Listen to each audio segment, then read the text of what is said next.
വളരെ സിമ്പിളായിട്ട് എങ്ങനെ ഒരു എഗ്ഗ് സാൻഡ്വിച്ച് വീട്ടിൽ തന്നെ തയ്യാറാക്കുന്നത് നോക്കാം.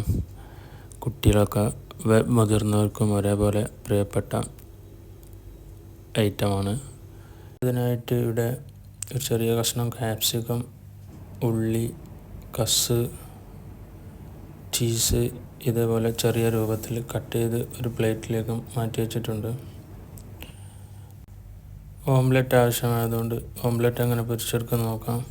ഒരു കോഴിമുട്ട എടുത്ത് കുറച്ച് ഉള്ളിയും അല്പം ഉപ്പിട്ട് ഒന്ന് ഓംലെറ്റ് ആക്കി എടുക്കാം. അതിനൊരു പാൻ അടുപ്പത്ത് വെച്ച് ചൂടാക്കിയിട്ടുണ്ട്. ഓംലെറ്റ് അടിച്ചെടുക്കുമ്പോൾ ബന്നിൻ്റെ അതേ രൂപത്തിൽ ചെറുതായിട്ട് നമുക്ക് റെഡിയാക്കി എടുക്കണം. അത് പൊരിഞ്ഞ് വരുമ്പോൾ തന്നെ അത് ഒരു ഫോർക്ക് ഉപയോഗിച്ച് റെഡിയാക്കി എടുക്കണം. അടുത്തത് നമുക്ക് ഈ സാൻഡ്വിച്ച് ഒന്ന് ഫില്ല് ചെയ്തെടുക്കണം. അതിന് വേണ്ടിയിട്ട് സാൻഡ്വിച്ച് ബന്ന് പകുതി ഇങ്ങനെ കട്ട് ചെയ്തിട്ട് സോസ് ഒഴിച്ച് ഇതേപോലെ ഒന്ന് കറക്റ്റ് ഒരു ടീസ്പൂൺ ഉപയോഗിച്ച് ഒന്ന് റെഡിയാക്കി കൊടുക്കുക. അടുത്തായിട്ട് നമ്മൾ പൊരിച്ച് വെച്ച ഓംലെറ്റ് ഇതേപോലെ ഒരു ബന്നിൻ്റെ ഒരു സൈഡിൽ വെക്കുക.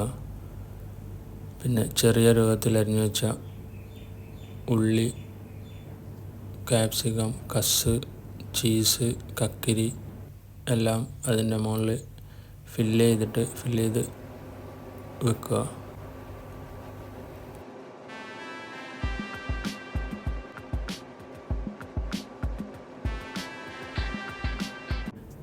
ഫില്ല് ചെയ്ത് വെച്ച സാൻഡ്വിച്ച് നമുക്കൊന്ന് ചൂടാക്കിയെടുക്കാം. അതിന് ഒരു പാൻ അടുപ്പത്ത് വെച്ച് ഒരു ടീസ്പൂണ് ബട്ടർ ഇട്ട് കൊടുത്തിട്ടുണ്ട്. ഒന്ന് ചൂടായതിനു ശേഷം നമ്മൾ ഉണ്ടാക്കി വെച്ച സാൻഡ്വിച്ച് അതിൽ വെച്ചൊന്ന് ചൂടാക്കിയെടുക്കുക. ഒരു 3 മിനിറ്റ് ചൂടാൻ വെക്കുക. തുറന്ന് നോക്കരുത്.